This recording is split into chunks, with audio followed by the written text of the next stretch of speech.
अस्सलाम वालेकुम, welcome to my channel हमारा सारा। तो आज मैं अपने किचन में बना रही हूँ पोटैटो सैंडविच, जो बहुत ही मज़ेदार और टेस्टी बनते हैं। तो चलिए हम अपनी रेसिपी की तरफ चलते हैं। तो सबसे पहले मैंने एक बाउल लिया है, उसमें मैंने 1 कप बेसन ऐड किया है। इसके बाद मैं इसमें ऐड करूँगी हाफ़ टी स्पून साल्ट, और फिर मैं इसमें ऐड करूँगी half teaspoon red chilli powder. आप अपने जायके के हिसाब से कम या ज़्यादा कर सकते हैं। अगर आपको तीखा पसंद है तो आप इसे थोड़ा ज़्यादा ऐड कर सकते हैं। इसके बाद मैं इसमें ऐड करूँगी हाफ़ टी स्पून हल्दी, और फिर मैं इसमें ऐड करूँगी हाफ़ टी स्पून गरम मसाला पाउडर, और फिर मैं इसमें ऐड करूँगी हाफ़ टी स्पून धनिया पाउडर, और फिर मैं इसमें ऐड करूँगी हाफ़ टी स्पून अजवाइन। मैं इसको अपने हैंड्स के साथ अच्छे से क्रश करके इसमें ऐड करूँगी। इससे बहुत अच्छी इसकी खुशबू और बहुत प्यारा फ्लेवर आएगा, बहुत मज़ेदार बनेंगे। आप भी ज़रूर ट्राई कीजिएगा। अगर आपको मेरी वीडियो अच्छी लगे तो वीडियो को लाइक करें, शेयर करें, और मेरे चैनल पर न्यू है तो चैनल को सब्सक्राइब करें, और बेल का बटन भी ऑल पे प्रेस करें, ताकि इस तरह की बहुत ही आसान और बहुत मज़ेदार वीडियो आप तक आसानी से पहुँचती रहे। अब मैं इसमें 1 टेबल स्पून हरा धनिया ऐड कर दूँगी। हरा धनिया ऐड करने के बाद मैं सारे स्पाइसेस को अच्छे से मिक्स करेंगे। बहुत ही मज़ेदार और बहुत ही आसान और बहुत ही कम टाइम में ये सैंडविच तैयार होते हैं। आप बच्चों को लंच बॉक्स में भी बना के दे सकते हैं। बच्चे बहुत शौक से खाते हैं, बल्कि आपसे रोज़ाना फरमाइश करके ये सैंडविच बनवाया करेंगे। इसके बाद इसमें थोड़ा थोड़ा पानी ऐड करके हम एक अच्छा सा बैटर तैयार करेंगे। बैटर हमारा बहुत अच्छा और परफेक्ट सा तैयार होना चाहिए। बहुत ज़्यादा पतला भी ना हो और बहुत ज़्यादा थिक भी ना हो। थोड़ा थोड़ा पानी ऐड करके हम इसको अच्छे से मिक्स करते जाएंगे। तो ये देखिए, मैंने बहुत अच्छे से एक बैटर तैयार कर लिया है। बिल्कुल एक नॉर्मल सा बैटर तैयार हुआ है, ना ज़्यादा पतला है और ना ज़्यादा गाढ़ा है। मैंने 1 कप बेसन लिया था और 1 कप पानी इसमें ऐड करके मैंने अपना बहुत अच्छा सा परफेक्ट बैटर तैयार कर लिया है। अब मैं बैटर को एक साइड पे रख दूँगी। उसके बाद मैं एक बॉयल किया हुआ आलू लूँगी। उसको मैं कद्दूकस के साथ बहुत अच्छा सा कश कर लूँगी, ताकि इसमें कोई लम्ब वगैरह ना रह जाएँ। आलू को मैंने बहुत अच्छे से कश कर लिया है। अब मैं इसमें ऐड करूँगी एक छोटे साइज़ का प्याज, जो मैंने बहुत बारीक काट के उसको स्क्यूज़ करके इसमें डाला है। आप इसका पानी सारा निचोड़ के इसमें ऐड करिएगा। बिल्कुल बारीक बारीक हमने काटना है। इसके बाद मैं इसमें ऐड करूँगी 1 टेबल स्पून हरा धनिया। अब मैं इसमें कुछ खुश स्पाइसेस ऐड करती हूँ। सबसे पहले मैं ऐड करूँगी 1 चुटकी हरी मिर्च का पेस्ट। आप अपने जायके के हिसाब से कम या ज़्यादा कर सकते हैं। इसके बाद मैं इसमें ऐड करूँगी हाफ़ टी स्पून नमक, और फिर मैं इसमें ऐड करूँगी हाफ़ टी स्पून हल्दी, और फिर मैं इसमें ऐड करूँगी हाफ़ टी स्पून बल्कि 1 चुटकी रेड चिली का पाउडर। अब मैं इसमें 1 टेबल स्पून भर के खुश्क धनिया पाउडर ऐड करूँगी।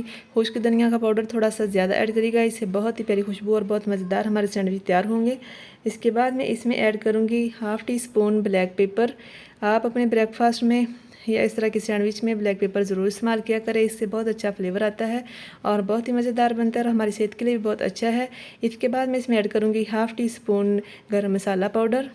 आपके पास गरम मसाला पाउडर नहीं तो आप ज़ीरा पाउडर भी यूज़ कर सकते हैं। मैंने बहुत अच्छे से आलू का मिक्सचर तैयार कर लिया है। इसके बाद मैंने एक स्लाइस लिया है ब्रेड का, उसके ऊपर मैं एक अपने वो आलू वाले मिक्सचर की लेयर लगाऊंगी। लेयर बहुत नॉर्मल सी होनी चाहिए, बहुत ज़्यादा पतली भी ना हो और बहुत ज़्यादा मोटी भी ना हो। मैं स्पून की मदद से एक उसके ऊपर अच्छे से स्प्रेड करती जाऊँगी और एक बहुत अच्छी सी लेयर लगा दूँगी इसके ऊपर। बहुत ही मज़ेदार और बहुत ही टेस्टी ये सैंडविच तैयार होते हैं। आप कमेंट बॉक्स में अपना फीडबैक लाजमी दीजिएगा और आप बताइएगा आपकी रेसिपी कैसी तैयार हुई। बाज़ दफ़ा घरों में सालन बच जाता है। अगर आपके पास बॉयल किए हुए आलू नहीं है तो आप उस बचे हुए सालन में से जो आलू हैं वो निकाल के आप ये बहुत ही मज़ेदार और टेस्टी सैंडविच तैयार कर सकते हैं। मैंने उसके ऊपर बहुत अच्छे से एक लेयर लगा ली है। अब इसके बाद मैं एक और ब्रेड का स्लाइस लूँगी। मैं इस स्लाइस के ऊपर केचप लगाऊंगी। आप इसके ऊपर कुछ भी लगा सकते हैं। अगर आपके पास मायोनीज़ है आप वो लगा सकते हैं, हरी चटनी लगा सकते हैं, पुदीने की चटनी लगा सकते हैं। जो भी आपके पास आसानी से अवेलेबल है आप वो इसके ऊपर लगाएं। बहुत ही मज़ेदार और टेस्टी सैंडविच बनेंगे। मैंने सारे स्लाइस के ऊपर बहुत अच्छे से केचप लगा ली है। बहुत ही कम कॉस्ट में ये रेसिपी तैयार हो जाती है, आप ज़रूर ट्राई कीजिएगा। अब मैं वही पहला आलू की लेयर वाला स्लाइस लूँगी और उसको ये केचप वाले स्लाइस के साथ चिपका दूँगी। अच्छे से ऊपर से प्रेस कर दूँगी ताकि उसके साथ अच्छे से चिपक जाए। अब हम इसकी कटाई करते हैं, तो याद रखिएगा कि सैंडविच में उसकी कटाई बहुत नीट और क्लीन होनी चाहिए, तो इससे बहुत प्यारी लुक आती है। मैंने एक साइड से काट लिए हैं, अब उसकी दूसरी साइड से भी काट लेती हूँ ताकि इस खाने में बहुत आसानी हो। मैंने सैंडविच के पीसीस तैयार कर लिए हैं, अब मैं इसको फ्राई करती हूँ। तो ये देखें कितनी प्यारी सैंडविच के अंदर फिलिंग हुई है। बहुत ही प्यारे और बहुत ही यमी ये सैंडविच तैयार होंगे। आप एंड तक लाजमी रेसिपी देखिएगा। अब मैं इसके लिए जो बैटर तैयार किया था उसके अंदर इसको डिप करके फ्राई करती हूँ। मैंने चूल्हे पे ऑयल गर्म होने के लिए रखा हुआ है। ऑयल हमारा बहुत अच्छे से गर्म होना चाहिए। इसके अंदर मैं बहुत अच्छे से डिप करके मैं फिर ऑयल के अंदर रख दूँगी फ्राई होने के लिए। तो ये देखिए ऑयल मेरा बहुत अच्छे से गर्म हो गया है, मैंने उसके अंदर रख दिया है। बिल्कुल लो फ्लेम पे हम इनको फ्राई करेंगे ताकि ऊपर से हमारा बैटर जल ना जाए। इसी तरह से सेम इसी प्रोसीजर से हम अपने सारे सैंडविच तैयार कर लेंगे, फ्राई कर लेंगे। 2 से 3 मिनट तक हम इसको एक साइड से फ्राई करेंगे, फिर हम इसकी साइड चेंज कर देंगे। तो ये देखिए मैंने एक सैंडविच की साइड चेंज की है, बहुत ही प्यारा कलर आया है। हम इसी सेम तरीके से सारे अपने सैंडविच तैयार कर लेंगे। 2 से 3 मिनट तक एक साइड से फ्राई करेंगे, फिर उनकी साइड चेंज करेंगे। उम्मीद है कि आपको मेरी रेसिपी बहुत अच्छी लगी होगी। अगर अच्छी लगी है तो वीडियो को लाइक करें, शेयर करें और मेरे चैनल पर न्यू है तो चैनल को सब्सक्राइब करें और बेल का बटन भी आप प्रेस कर दीजिएगा ताकि इस तरह की मज़े की रेसिपीज़ आप तक बआसानी पहुँचती रहें।